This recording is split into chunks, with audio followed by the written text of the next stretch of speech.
এর সাথে কি তরকারি করব প্রতিদিন সেটা ভেবেও মানে এদিক ওদিক করে একটা করে নিই।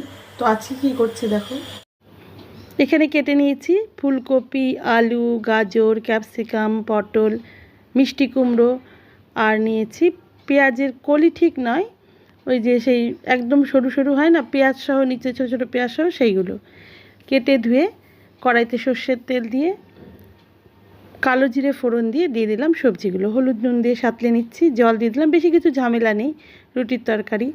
সাঁতলে জল দিয়ে দিলাম, এবার টমেটো আর লঙ্কা দিয়ে দিলাম, কাঁচা লঙ্কা, ভালো করে নেড়ে চেড়ে জলটা শুকিয়ে গেছে, এইবারে ধনে পাতা দিয়ে দিলাম, আর একটু রাখবো, একদম শুকিয়ে যাবে, তারপরে নামিয়ে নেব।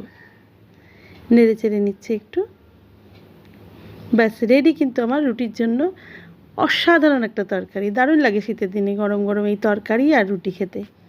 ভাত দিয়েও খাওয়া যায়, তবে রুটির সাথে বেশি ভালো লাগে। থ্যাঙ্কস ফর ওয়াচিং, সবাই খুব ভালো থেকো।